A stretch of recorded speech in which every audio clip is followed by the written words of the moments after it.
اب اگر ایک شخص ہے اس کی قیمت ادا کر دی اس نے تب بھی جائز ہے، لیکن صحیح عمل یہ ہے کہ اسی بچے کو بھی قربان کر دیا جائے، تو یہ بہتر عمل ہے اور صحیح عمل ہے اس کا۔ دوسرا یہ مسئلہ بھی ہے کہ اگر قربانی کا جانور آپ نے ذبح کیا اور اس کے پیٹ سے بچہ مردہ نکل آیا، بالکل ہی مردہ نکل آیا، اس بچے کا کیا معاملہ ہے؟ تو اس بچے کو وہ تو ویسے ہی مردہ ہے، اس بچے کا تو یہ عمل ہے کہ وہ بالکل سانس نہیں لیے، ایسے ہی نکلا ہے اس سے۔ لیکن اس میں بھی اقوال ہیں بہت بار کہ جو بنیادی مسئلہ ہے، اکثر بچے زندہ نکلتے ہیں تو ان کا ذبح کرنا جائز ہے، اس بچے کا بھی ذبح کرنا جائز ہے۔ کوئی بچہ ہے مردہ نکل آیا بالکل، تو اس کی طرف توجہ تو خاص نہیں دینی چاہیے، لیکن پھر بھی یہ مسئلہ تھوڑا سا نازک ہے۔ اگر کسی کو اس طرح کا شک ہوا تو وہ بعد میں پھر جمعے کی نماز کے بعد مجھ سے پوچھے یہ مسئلہ۔ تیسرا ایک مسئلہ یہ ہے کہ قربانی کا جانور ہے اور قربانی کا جانور آپ نے خرید لیا اور خریدنے کے بعد اس جانور کے متعلق آپ کو پتہ چل جائے، مثلا بڑا جانور ہے، اونٹ، بھینس، گائے، بیل وغیرہ، تو اس کی عمر کم سے کم 2 سال ہونی ہے، اور اونٹ کی عمر 5 سال ہے، یہ بھی یاد رکھنا چاہیے۔ اونٹ کی عمر کم سے کم 5 سال ہے، بھینس، بیل وغیرہ، گائے، ان کی عمر جو ہے یہ 2 سال ہے، کم سے کم 2 سال عمر ہونی چاہیے ان کی۔ بکری، بکرا وغیرہ، ان کی عمر 1 سال ہونی چاہیے،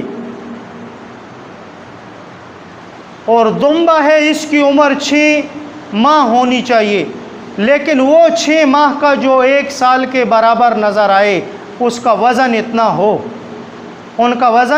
اس کا وزن اتنا ہو، ایسا دبلا ہو وہ جانور۔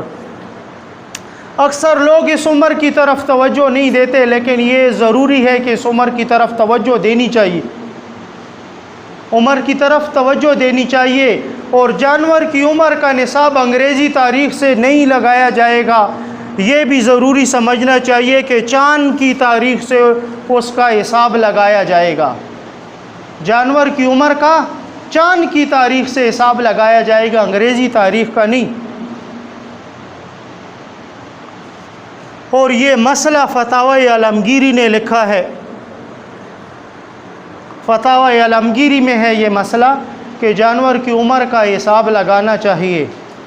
اکثر لوگ اس عمر کو جانور کی بالکل نہیں دیکھتے، تو جانور کی عمر کا حساب لگانا بھی ضروری ہے۔ وقت بہت زیادہ ہو چکا ہے، انشاءاللہ پھر اگلا جمعہ آیا اور اللہ جل جلالہ نے موقع دیا تو انشاءاللہ پھر تھوڑے سے مسائل باقی ہیں، وہ انشاءاللہ بیان کریں گے۔ اللہ جل جلالہ ان باتوں پر پہلے مجھے عمل کی توفیق عطا فرمائے، بعد میں آپ کو۔ وآخر دعوانا ان الحمدللہ رب العالمین، آمین۔ الحمدللہ رب العالمین، والصلاة والسلام علی سید الانبیاء والمرسلین وعلی آلہ واصحابہ اجمعین۔ اللہم لک الحمد کما انت اہلہ واہل التقوی واہل المغفرہ۔ یہ اقبال چچے نے خیرات کی تھی، اللہ پاک اپنے دارج قبول کرو۔ اللہ جل جلالہ جتنے بڑے ندی اس دنیا سے گئے ان سارے وہ ثواب پہنچاؤ۔ اللہ جل جلالہ خصوصاً بال چچے دے ماں پیوں انہاں دے جتنے آبا و اجداد اس دنیا سے گئے ان سارے وہ ثواب پہنچاؤ۔ جڑی خیرات کی تھی اللہ دی راہ چ اللہ پاک قبول کرو، کہ اللہ پاک جان و مال برکت پاؤ، کہ اللہ پاک بچیں یا خوشیاں نصیب کرو، اتفاق و اتحاد نصیب کرو۔ اللہ پاک جڑے لوگ خاصن تا اللہ پاک انہاں سارے وہاں سے شفا بڑھاؤس، جڑے مریض ہوں تو انہوں سے بھی اللہ پاک شفا بڑھاؤس۔ اللہ جل جلالہ نے جڑی آبادی کی تھی اللہ پاک خیر نال جڑے تا کمپلیٹ کرو، جڑیاں ضرورتس اللہ پاک غیبی امداد کرو اس نال۔ تے اللہ جل جلالہ سانو بھی توفیق دے کیسی بھی اللہ پاک دی راہ چی خیراتاں کریے، تے اللہ پاک ساڑی خیراتاں قبول بھی کرے، تے اللہ ساڑے سارے سی راضی ہو جاوے۔ اس دعا دے دورانی پراؤں سے ایک درخواست ہو سی میری کہ مہربانی کرا کرو کہ ممبر رسول دے ادب دا خیال رکھو. جڑیاں گستاخ قومن تو نو اللہ پاک ہلاک کیتے ہیں. جڑیاں گستاخ قومن تو نو اللہ پاک ہلاک کیتے ہیں. بے ادبی ای نہیں ہوندی کہ تسی مولاؤں صرف ماؤدیاں تے پیانوں دیاں گالیاں کھڑو. بے ادبی صرف ایسا نہیں آدھے. بے ادبی ای بھی آندی کہ امام ممبر تے آ کے 12:30 بجے بیٹھے ہے تو مسجد 1 بجے آویں تشریف لے کے آویں تو جمعے سے جڑی 4 گھنٹے پہلے امام صاحب مطالعہ کی تو ہوندہ ہے تو وہ بس چلا جاندہ ہے. تو مہربانی کرا کرو اس گستاخی سے بھی جان بچاؤ. اس گستاخی سے بھی جان بچاؤ. اللہ پاک سوانو موقع دیتے ہیں. اس موقع سے فائدہ لاؤ. نہ لے سو تو سواڑا نقصان ہے. میرا وچ کچھ نقصان نہیں گا. منو اللہ پاک توفیق دیتی میں ممبر تے ٹیم تے بہنو ہاں تے 5 منٹ زیادہ سواڑے اور لینو تے سوانو مسئلہ سمجھانو ہاں. میں اپنا غاڑا آزاد کرنو ہاں. کل قیامت علی تیاڑے جڑا تو سواڑی اپنی ذمہ واری اپنا کم کر سو قیامت علی تیاڑے بات میں ذمہ وار نہ ہو سنے. سوانو سمجھ چاہ گئی گل یا نہیں آئی. قیامت علی تیاڑے بس سواڑا اپنا کام ہے. کیوں کہ میں کل اللہ پاک دے سامنے قیامت علی تیاڑے پیغمبر دی حدیثہ پیش کر سکسا کہ اللہ یا اللہ میں تیرے اس محبوب دی حدیثہ اس ممبر تے بیان کیتی ہیں.